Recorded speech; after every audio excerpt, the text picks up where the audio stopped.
저는 이 반응이 전혀 다른 분을 한 분 경험한 적이 있는데요. 온누리교회 해영조 목사님과의 제가 추억이 하나 있습니다. 제가 병원을 처음에 시작할 때 제 병원은 암 전문 병원입니다. 암 환자들을 치료하기 위해서 병원을 설립을 했는데 저 환자 중에 한 분이 이런 분이 계셨어요. 말기 위암이신데 자기 소원은 하용조 목사님의 안수를 한번 받고 싶다는 거예요. 근데 제가 마침 온누리교회에서 사역을 하고 있었기 때문에 하 목사님께 그 환자를 모시고 갔습니다. 2부 예배가 끝난 다음에 모시고 갔는데 제 마음속에 이런 게 있었어요.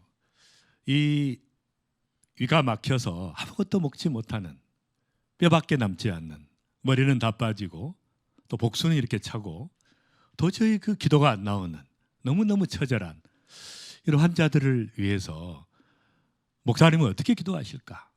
이런 생각이 드는 거예요. 그럼 배우겠다는 마음이 있었습니다. 모시고 갔어요. 갔더니 이제 목사님께서 그 탁자에 누라고 하시더라고요. 그러더니 이제 그 환자의 배에다가 손을 얹으시는 거예요. 그러면서 저는 이제 기도해 줄 줄 알았는데 이렇게 찬송을 하시는 겁니다. 굉장히 제가 충격적이었어요. 말하자면 목사님께서 배에다 손을 얹으신 다음에 찬양하라 내 영혼아,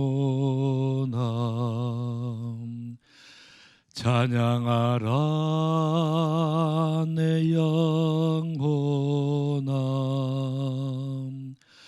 내 속에 있는 것들아 다 찬양하라,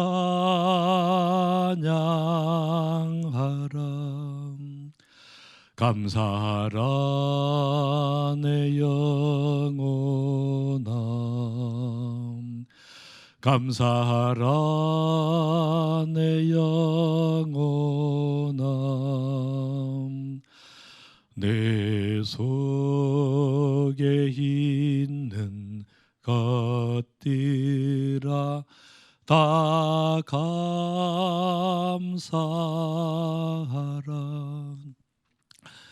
계속 찬양을 부르시는데 이 환자의 눈에서 계속 눈물이 흘러내려요. 계속 찬양을 따라 들으면서 근데 그 눈물이 환자의 눈에서뿐 아니고 목사님과 그 비서와 저와 제 아내와 또 이 집사님의 남편 6명의 눈에서 눈물이 흘러내리는 거죠. 여러분, 저는 그때처럼 정말 삶의 치열한 영적 전쟁을 우리가 끝없이 치르지만 그때처럼 그 승리의 감격을 맛본 적이 없습니다. 이 물밀듯이 밀려오는 그 하나님의 은혜, 이 승리의 감격, 말도 안 되는 상황에서 부으시는 하나님의 은혜. 여러분, 이 절망적인 상태에서 암이 완치되는 것도 기적이지만 진짜 기적은 이 입에서, 환자의 입에서 바로 하나님을 향한 찬양이 터져 나오는 거예요. 말도 안 되는 것이에요. 그 찬양. 여러분, 불평하고 불망하고 원망하고 이런 그 모든 상황 속에서 하나님을 원망할 수밖에 없는 이 상황 속에 하나님을 원망하면, 소리 지르면, 불평하면 하나님이 안 계신다고 내가 선포하는 것입니다. 이 말도 안 되는 상황에서 불평할 수밖에 없고 원망할 수밖에 없고 분노할 수밖에 없는 상황에서 하나님을 찬양하면, 하나님께 감사하면 하나님이 살아계신다고 선언하는 것이에요. 이 믿음의 고백입니다. 이 자극에 대해서 어떻게 반응할 것인가?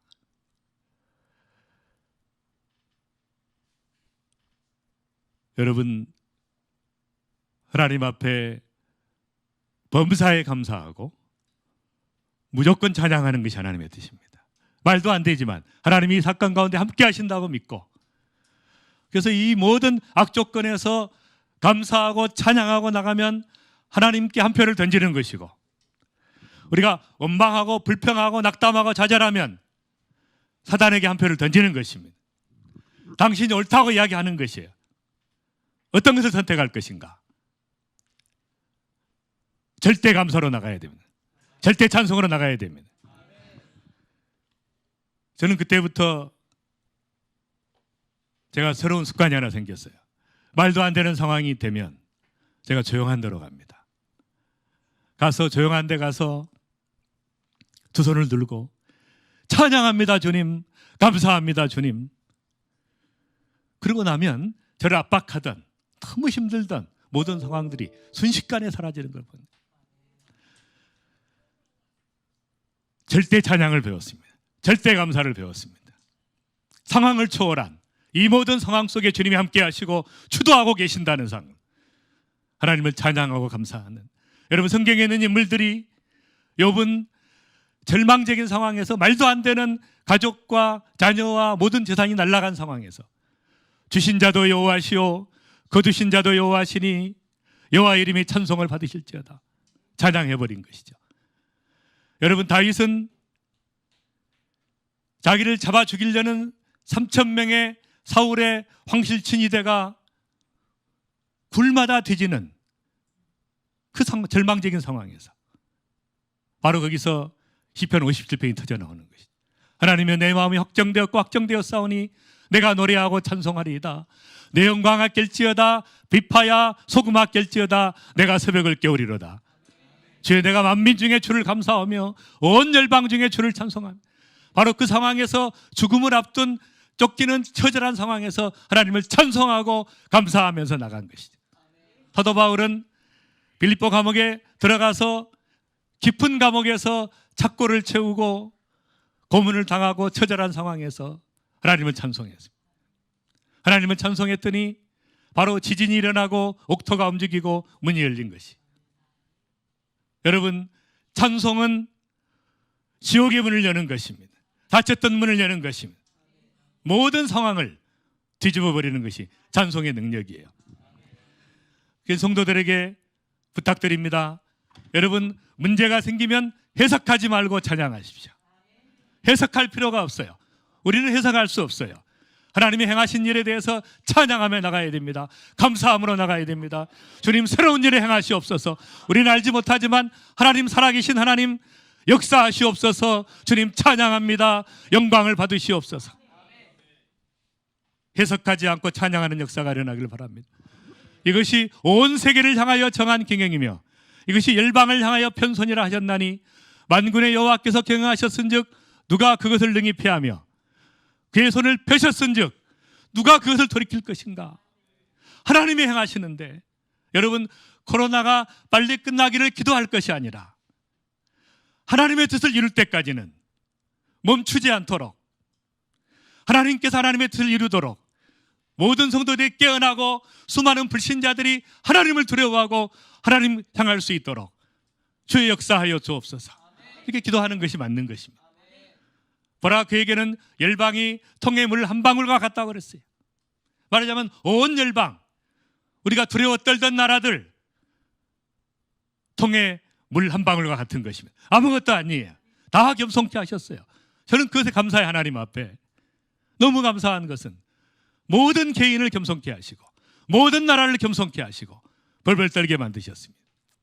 그러나 그리고 세상 나라에 대한 소망이 없어지고 그의 나라에 군림하여 그 나라를 굳게 세우고 영원히 정의와 공의를 이루실 그 주님 하나님의 나라 만군의 여호와 열심히 일을 이루시리라. 하나님이 이루실 나라, 그걸 바라보면서 하나님 이제 이 땅의 나라의 소망이 아니라 하나님의 나라의 소망을 주님 바라보는 은혜가 있기를 원합니다. 여러분 초대 기독교는 성도들의 삶 자체였습니다. 기독교라는 말도 없었어요. 크리스찬이라는 말도 없었어요. 부활을 경험한 능력의 주님이 그 주님을 경험한 성도들이 그 주님을 가슴에 안고 가는 곳마다 복음을 전하고 사랑을 전하고 선행을 하고 빛으로 소금으로 살아가던. 근데 그 중세교회 때 와서 제도로 바뀌었습니다. 유럽 교회에 가서 문화로 바뀌었어요.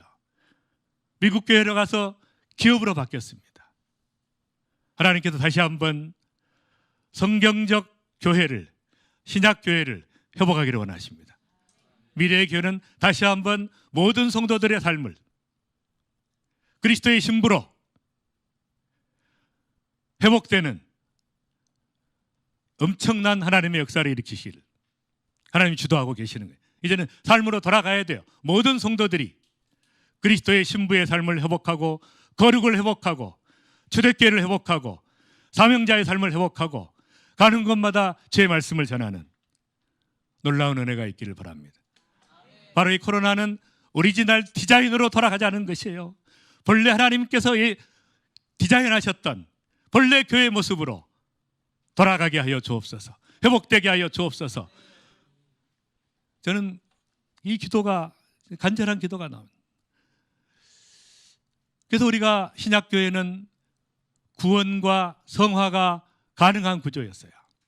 그런데 가톨릭교회는 아무리 다녀도 구원이 어려운 구조예요. 그런데 지금의 개신교회는 연약함이 있어요.